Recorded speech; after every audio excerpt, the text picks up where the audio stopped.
Hello and welcome to the Tarkus Zone. Thank you for joining me. Today we're going to be talking about RivenWorld, the first era, and we're going to be talking about the latest live stream they just did today. It was stream number 8. We learned a few things in the stream. We're going to go over those shortly, but the first thing we're going to do is look at the store page.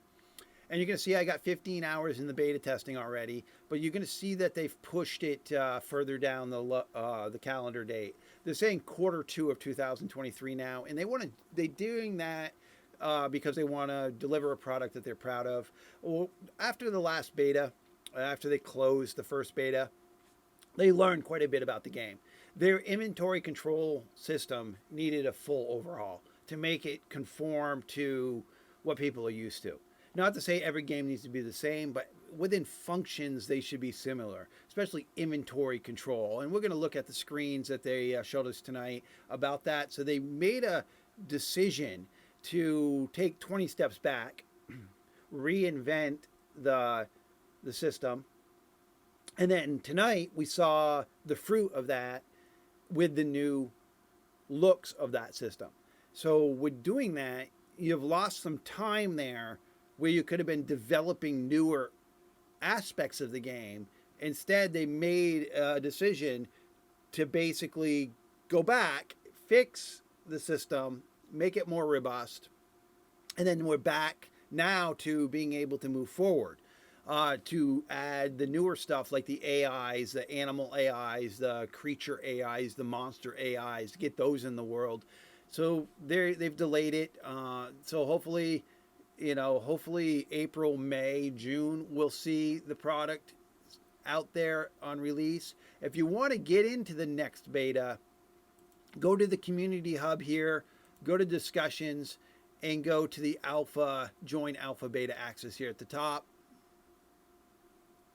Somebody just posted this an hour ago. I see that it was been postponed for March, guessing that it was for the right reasons. Well, yeah, I mean, it's got to be for the right reasons. It's the developer. I mean, you don't want them to give you a product that they're not, happy with or proud of.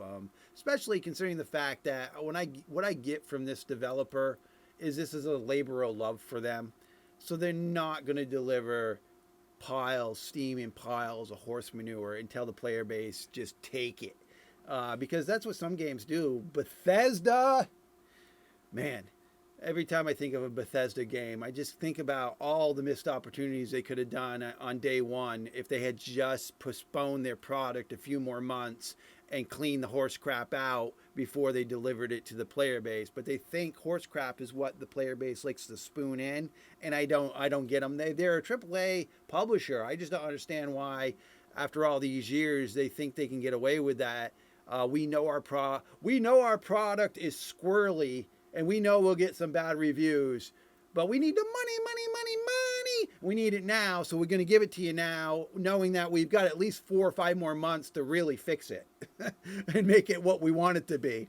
So this developer is not playing that game. They're going to try to give us what they find or what they feel is a superior product. So I paused it here. This is what got reinvented from the ground up. They got rid of the caveman system they had before. I call it the caveman system. It was a retro style feel to it, and in the aspects of the gaming world, it was caveman. It was like things that you saw like maybe 15 years ago.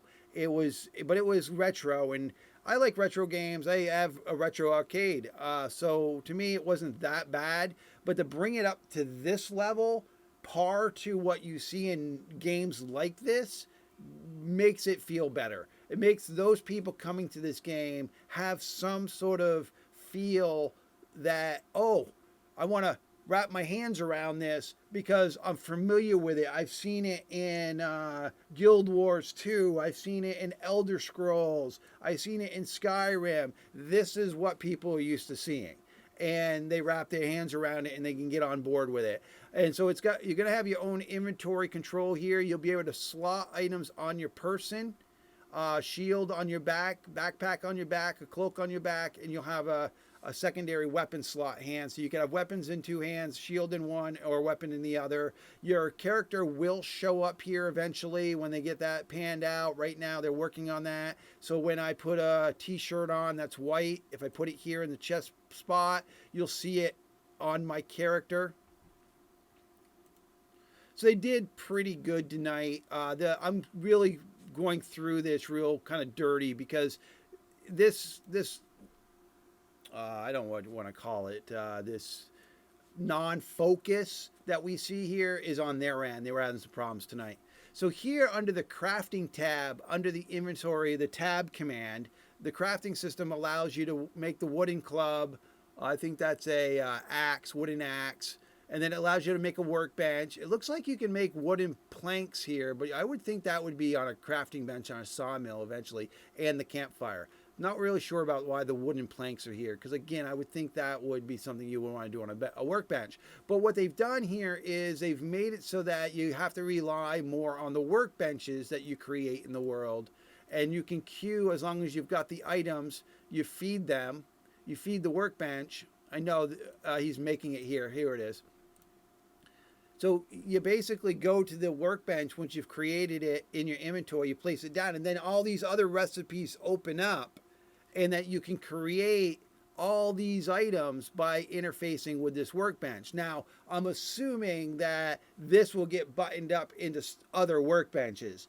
Currently, right now, this one workbench does it all. But they'll probably have a forge or an anvil that does a part of this, so that items that you see in this list will be moved to other workbenches, like a sawmill. Maybe that's the wooden blocks are done there, or whatever. So right now they've just kind of shown us that they've made it so that this one workbench allows you to create these items in the list, but they'll be able to refine it so that if you want to, they'll have forges and, you know, like I said, anvils, sawmills, anything, maybe a spinning wheel to make fabrics, instead of just going to one workbench and making it all.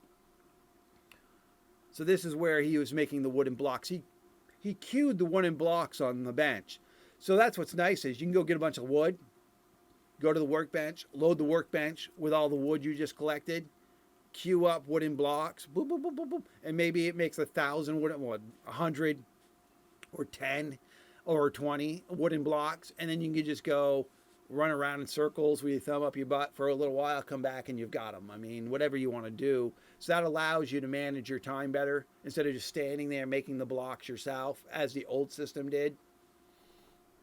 So you won't be making them yourself in your own inventory. You'll be making them through the crafting bench, which is a good add-on. Here it went off the rails a little bit because of the crashing and the blurriness. Then they went into God mode here, where they needed to render the whole thing. This looked like Alice in Wonderland topography for a while there.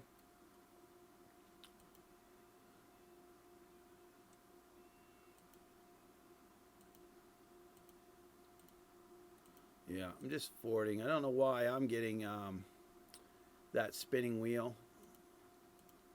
That's weird. I'm just gonna see if I can get it to not do that. Here. All right. All right. I don't know why I was getting that. I got a pretty good internet connection. All right. So they showed us the interface with the water system. I asked about larger storage containers like water towers, water buckets, water tanks, troughs for the animals, because you want to be able to store it, right? If you're going to make like say Tarkus just wants to make a living selling fresh water. Well, what am I going to do? Sell a bucket at a time? I mean, does the bucket stack?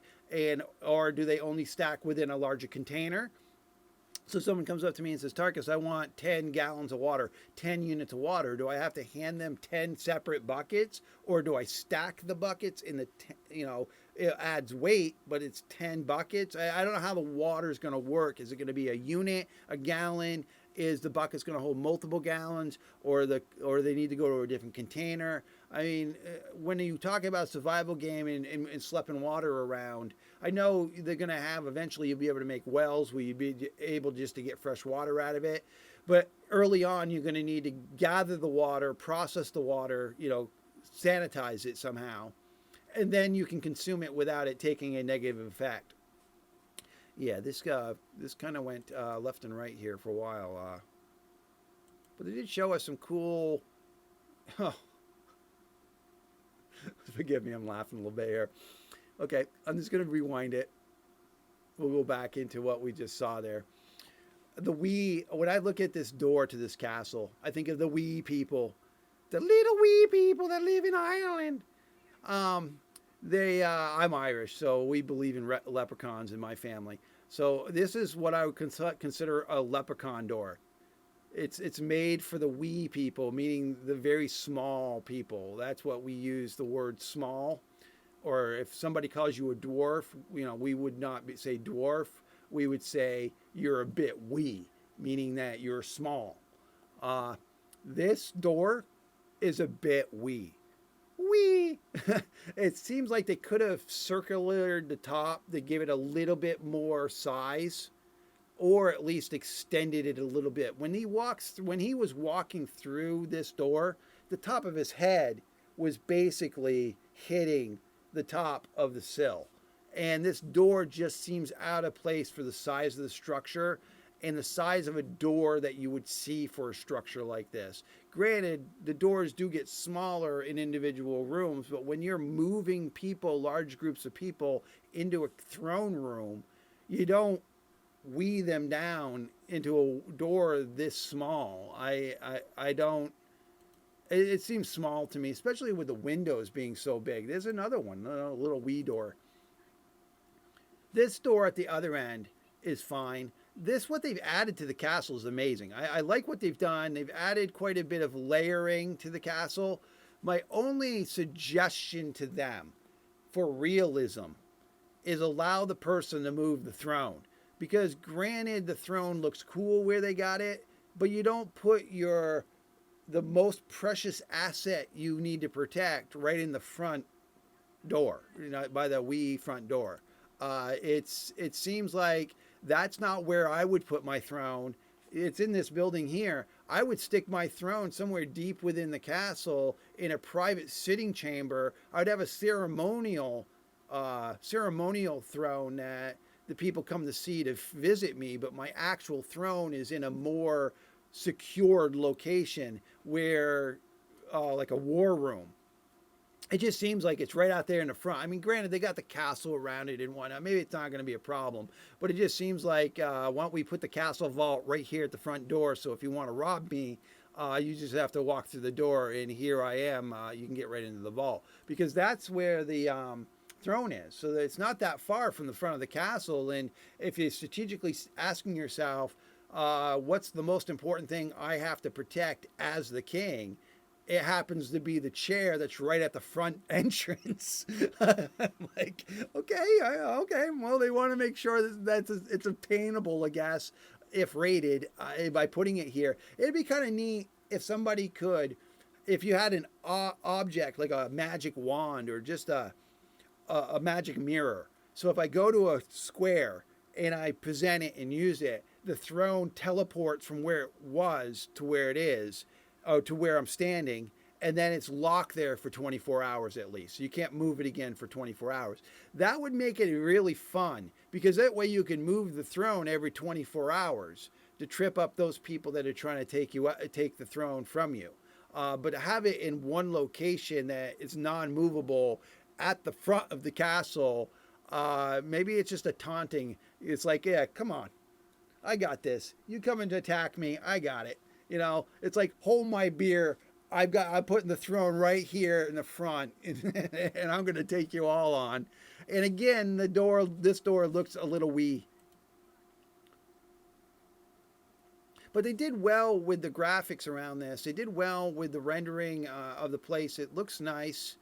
I mean, it seems, I like this door, the ceremonial door. I like the fact that they got those thin floors. I'm going to go towards the end, because I know towards the end of this video is where we really see those thin floors. Oh, geez. Let me see. I know it was towards the end here. Let's just here we go. It's during this. So let's just look here from this going forward. So you can see that maybe his head's kind of close to that sill. I would have to slow it down to really tell.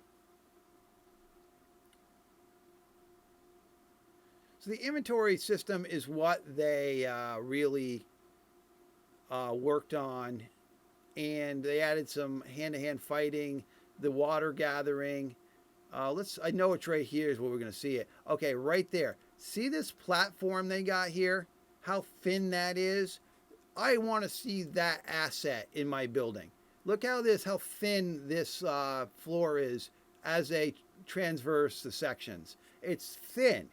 So it's a clean transition from one floor to the other without a block that's just wide across the whole length. So I'm hoping to see that kind of asset in my building. And look at the size of this door. Okay, so the giants can live within the castle.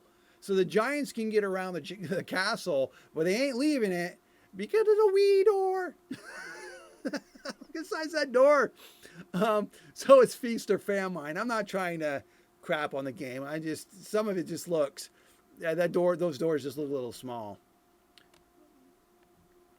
They did pretty good at the railings and whatnot. Now, the other things that they talked about in the feed or the live stream was that they wanted to open it up again for beta when they get some of these mechanisms in the game implemented and working smoothly, the AI, some weapons, and making sure that the inventory system is working as they feel it should be. They're going to open up the next stream they're going to open it up to the beta testers who first beta tested. So, yeah, that's a small wee door. So there'll be if you have a beta key or had access, when they do the next live stream, they're going to invite people to actually be on the server, and they're going to test the server that night to see what people think. And then they'll probably close it again, make some changes, and then open it up again for another beta weekend. Where if you haven't beta tested before and you haven't had a key, that's when you'll get a key, is for the next round of beta testing. So you probably won't get your key for the live stream event, but you'll get it after the live stream event. I hope to be on the system during that event to help test the new stuff.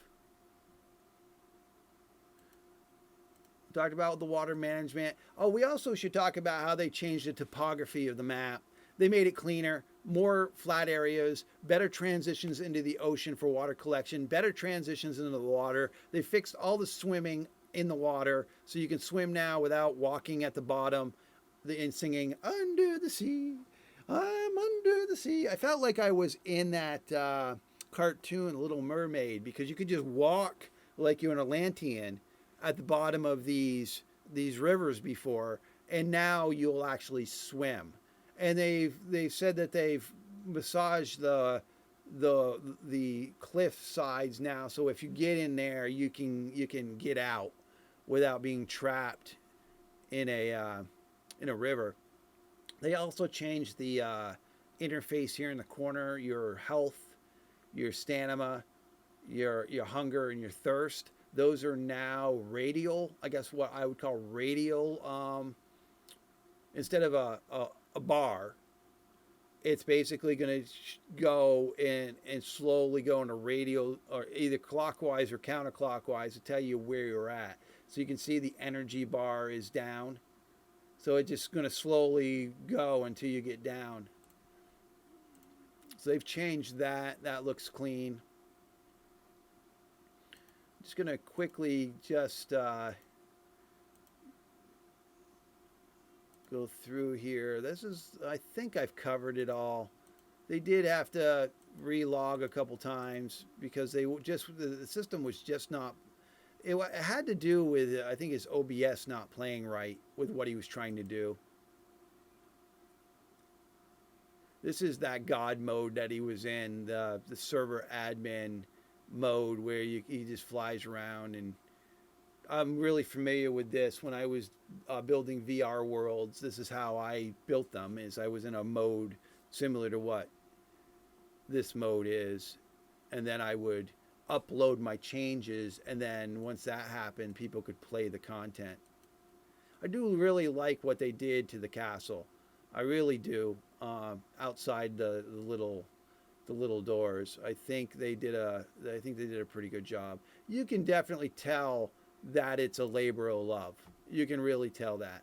So you're definitely not going to see this game being released before they feel comfortable with what they've got. And I think we're looking at least one more beta test, one more firm beta test that really test all the systems that they actually have implemented, and then maybe something smaller beta test for when they implement the last few items, just last minute checks. And they probably could do that with their own internal team. I really are looking forward to seeing the AIs and how they function, meaning the animals, the monsters, and how those are going to function in the game, because that's going to be a good portion of what people are going to want to do in the game is just go around killing monsters.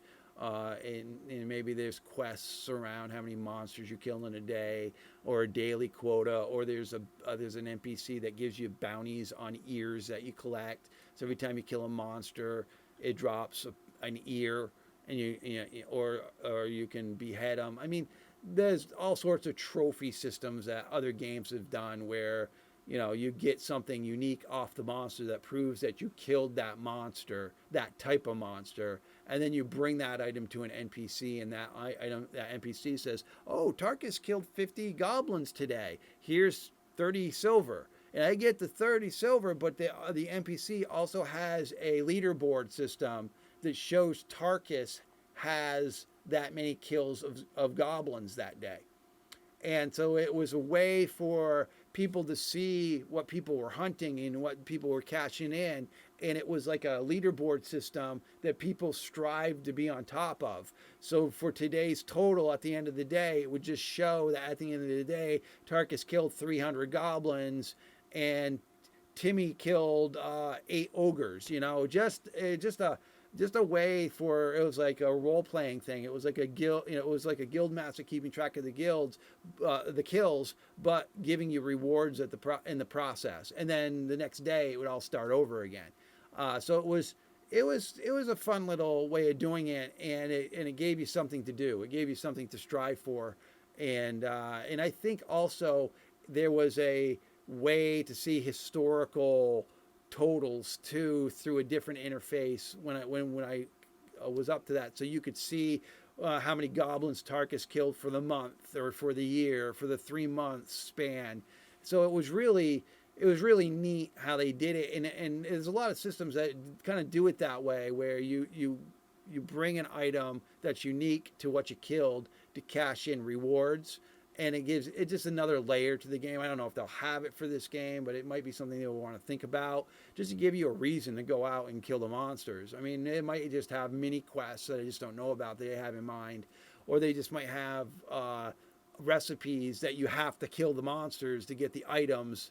Maybe an ogre finger is needed for a particular soup that you're making, so you got to go kill an ogre and you get an ogre finger. I don't know. I mean, I don't know how many ogre fingers I want to eat in a soup, but I mean, that's just thinking, Well, that's really it. It's looks promising. It looks like they're really trying to fix. This is what you see here on the window is the old crafting system. So what you're seeing here on the screen is the old setup, which I call like the little caveman setup. It was really simple. It was retro. It was functioning. It wasn't functioning 100%, but they have reinvented it. They have made some major changes that will be more acceptable across all the players that are going to join their game, because it's going to look familiar to them.